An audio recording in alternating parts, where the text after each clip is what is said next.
Hello everyone, आज है 28 अगस्त और आज इस वीडियो में हम बात करने जा रहे हैं ऊर्जा ग्लोबल के बारे में। 12 रुपए का ये शेयर है और पैनी स्टॉक डेफिनेटली ये था। तेजी भी दिखाई, गिरावट भी उतनी ही ज़्यादा इसने दिखाई है। लॉन्ग टर्म में यहाँ पर पैसा नहीं बना है और वीडियो में डिस्कस भी करेंगे कि जिस तरीके की सिचुएशन चेंज हो रही है तो ऊर्जा ग्लोबल जैसे शेयर को फायदा होगा कि नहीं। तो वीडियो को शुरू करो उससे पहले अगर आपने अभी तक चैनल को सब्सक्राइब नहीं किया है तो प्लीज़ अभी इसे सब्सक्राइब कर लीजिए, क्योंकि आगे भी बहुत सारे वीडियोस हैं जो वो काफ़ी ज़्यादा हेल्प करेंगे। तो 12 रुपए का शेयर है ऊर्जा ग्लोबल का और एक महीने में अगर हम देखें तो पिछले एक महीने में ऊर्जा ग्लोबल के शेयर में 2.5% की गिरावट भी है। तेजी थी, 13 रुपए तक पहुंचा, वापस टूटकर नीचे आया, लेकिन प्राइस रेंज अगर आप देखो तो 1 रुपए का भी नहीं है। एक महीने में 90 पैसे का ही प्राइस रेंज है। लेकिन एक साल की बात करें तब सिचुएशन थोड़ी सी अलग है। 6 रुपए तक का लो था और 35 रुपए तक का हाई था। जब भागना शुरू किया तो एक तरफा भागता गया, एक तरफा। हालांकि तब मार्केट में ये न्यूज चल रही थी कि अदानी खरीद सकता है इसको, और भागता ही गया, भागता ही गया। उसके बाद जब बाजार में टेंशन शुरू हुआ तब एक झटके में टूट के ये बिखर भी गया। वापस बाउंस बैक की भी कोशिश करी, वापस टूट के बिखर गया ये। और अभी भी देखें तो कंसोलिडेट करने की कोशिश जरूर कर रहा है, लेकिन थोड़ा सा और करेक्ट हो सकता है ये आने वाले दिनों में, और गिरावट आपको देखने को यहां पर मिल सकती है। उसके रीजंस भी हम यहां पर डिस्कस करेंगे। तो देखो, माइक्रो कैप शेयर है, 645 करोड़ के आसपास का इसका मार्केट कैप है। और यहां पर देखी जाए तो कंपनी की सबसे खराब चीज हुई है कि जो इनके लेटेस्ट रिजल्ट्स आए वो उतने अच्छे नहीं है।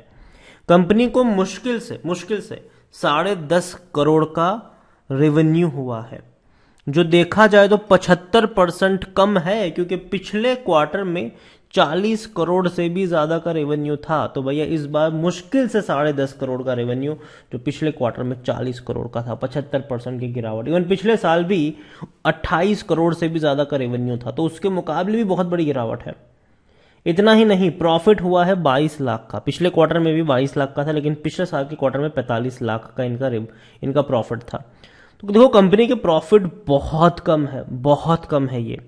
और यही वजह है कि लॉन्ग टर्म का इसका फ्यूचर जो है वो थोड़ा सा प्रिडिक्ट करना मुश्किल हो रहा है, क्योंकि जिस तरीके की कंपनी के रेवेन्यू है, इवन आप इनकी वेबसाइट पर चले जाओगे तो आपको पता चलेगा कि कंपनी क्या कुछ करती है। तो कंपनी की अगर हम बात करें तो कंपनी का प्रोडक्ट पोर्टफोलियो बहुत बड़ा है। ठीक है, चाहे आप ई व्हीकल्स में आप देखो तो भैया बाइक से लेकर कार तक है, रिक्शा तक है यहाँ पर। लेकिन ये बिकती नहीं है ज़्यादा।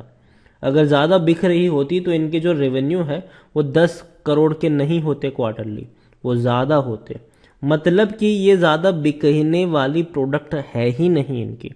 इनकी जो चीज़ें एक्चुअली में बिकती है वो है lithium ion battery, solar home lighting system है, सोलर पैनल हो गया, सोलर स्ट्रीट लाइट वगैरह जो हो गए वो यहाँ पर हो गया, सोलर वाटर पंप हो गया, सोलर इन्वर्टर, सोलर हीटर, ये बिकने वाली प्रोडक्ट है। और वहां पर भी मार्जिन जो है वो काफी कम है। और देखो, पहली चीज तो ये कि अगर वो इलेक्ट्रिक व्हीकल में अपना पैसा बर्बाद कर रहे हैं तब तो सबसे बड़ी गलती है, और हालांकि वो कर भी रहे हैं। अब देखिए, ऊर्जा ग्लोबल ने भैया ई स्कूटर असेंबलिंग का यूनिट भी सेटअप किया है नासिक में। हालांकि खबर पुरानी है, मार्च महीने की है, आज भैया अक्टूबर चल रहा है, सॉरी अगस्त चल रहा है, तो पुरानी खबर है ये। लेकिन फिर भी भैया अगर ये यहाँ पे मेहनत कर रहे तब तो दिक्कत में है ये कंपनी, क्योंकि जिस बड़े महारथियों से इनकी टक्कर होगी, आप खुद सोचिए। आपके पास ऑप्शन होगा टाटा मोटर्स का और इनका, आप क्या पसंद करोगे? आपके पास इलेक्ट्रिक व्हीकल्स में भी ओला, अभी तो हालांकि उतना अच्छा नहीं चल रहा है, लेकिन फिर भी और भी कई सारे ऑप्शंस देखने को मिलेंगे आपको फ्यूचर में। तो ये डेफिनेटली एक पहली पसंद नहीं होगी लोगों की। तो दिक्कत है अगर वो यहां पर अपनी बेट ले रहे तो, क्योंकि बड़े बड़े महारथियों से जब इनकी भिड़त होगी तो इनका टिकना मुश्किल हो जाएगा। और ऊर्जा ग्लोबल की अगर हम बात करने जाए तो ऊर्जा ग्लोबल में अकॉर्डिंग टू अगर आप देखने की कोशिश करोगे तो इस साल जो ट्रांजैक्शन हुए हैं वो बिकवाली के हुए। हालांकि जनवरी महीने के ही क्यों ना हो, लेकिन बिकवाली के हैं ये, कंपनी के डायरेक्टर की तरफ से। लगातार इनके रेवेन्यू में बहुत बड़ी गिरावट आई है और ये गिरावट और बढ़ेगी। अब देखिए, कंपनी के रेवेन्यू 165 करोड़ हुआ करते थे। रेवेन्यू की मैं बात कर रहा हूँ, इनकम की बात कर रहा हूँ। 2020 फाइनेंशियल ईयर में 21 में ये 150 करोड़ रहे और 22 में तो ये एकदम से टूट ही गए 72 करोड़।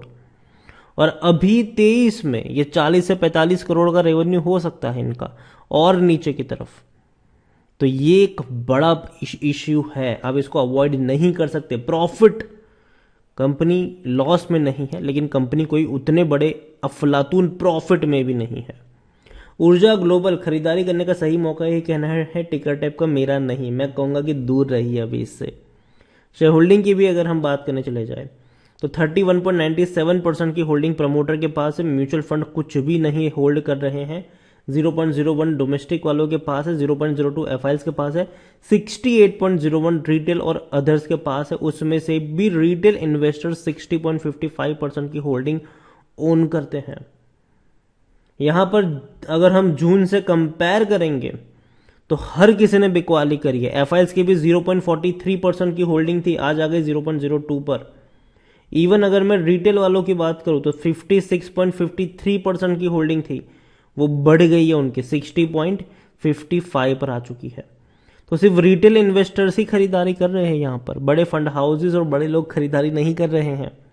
तो देखो, ऊर्जा ग्लोबल मेरा फेवरेट शेयर ये नहीं है। मैं कहूंगा एटलीस्ट जब तक डबल डिजिट में है तब तक तो नहीं है, लेकिन अगर टूट कर आता है ये 7-8 रुपए के आसपास, तब एक बार के लिए सोचा भी जा सकता है। लेकिन इस रेंज पर तो भैया खरीदारी के मौके नहीं है।